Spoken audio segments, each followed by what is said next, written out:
let's get back out to the scene. We have different reporters at different areas of the school and the campus. Let's get back to Cole Sullivan for a look and update at what you're seeing now, Cole.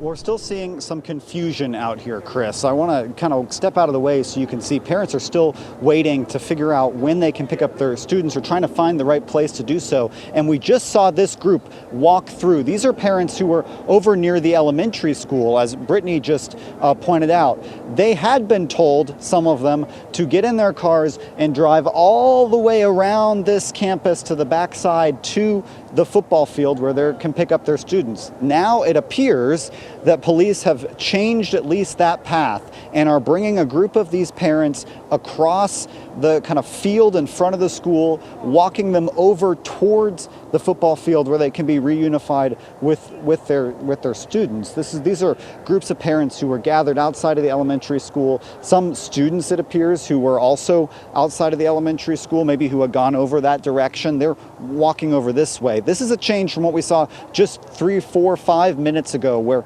officers were pointing, telling parents they have to drive around the other direction in order to get their kids, and parents were not happy with that. Some said they had been told by other officers to come to this south end of campus. Some said that they were just trying to get to their kid. They wanted to get to their kid this direction. Officers were saying, sorry, we can't help you.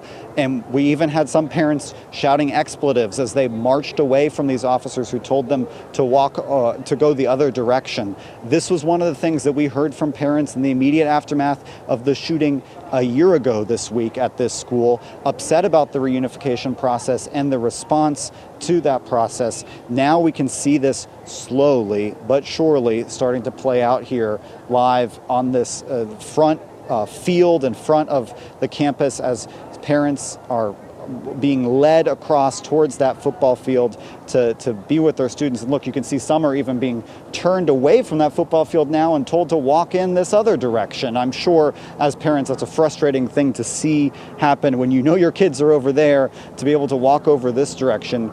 We're trying to see, we're seeing this as you are, so we're trying to see where they're directing these parents to go, walking around and in front of the school now, towards the front of the school here. You see one mom out in front running as fast as she can over that direction, like she's trying to get to her kid as fast as possible. As you might understand, all of these parents feel at this point, kind of on a little bit of a roundabout loop to trying to get to where authorities here are pointing them towards.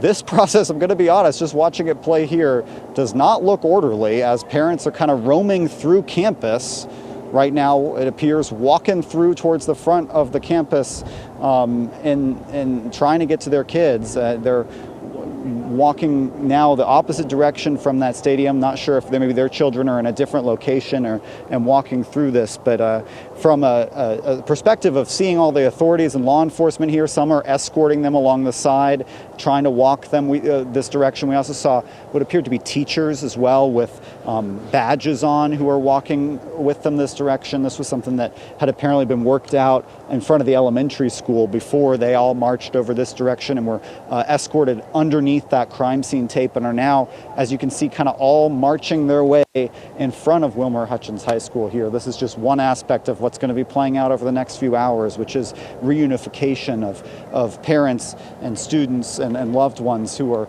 trying to figure out what to do and where they can go. You see this mom here carrying a small child as she's trying to walk this direction to get as fast as she can to her kids and to her loved ones here on the campus of Wilmer-Hutchins. Something that, like I said, we're going to see playing out over the next few hours as well. We'll keep an eye on it and keep you updated on what we hear from the district about the proper plans for reunification as well. For now, back to you. All right, thank you very much, Cole. And yeah, there's always some element of confusion in a situation like this. I mean, blood is running high, there's a lot of anxiety, and officials may be making decisions about reunification or this checkpoint or that checkpoint, but is that filtering down to the actual officer who is there at that particular corner? So it appears, at least, that it appears like it's worked out now, and we see a more steady stream of parents going in now. And you could have, police protecting evidence in a certain area too. I know there was some talk about maybe something happened on the south end of the school, which is where the stadium is too. So maybe that could be one of the reasons. The reunification, though, does appear to be playing out a heck of a lot better than it did last year. That was a big complaint that a lot of parents had. And one last thing to add here too, we understand just within the last half hour, a moment of silence happened on the floor of the House of Representatives in Austin, thinking about everyone who was involved today.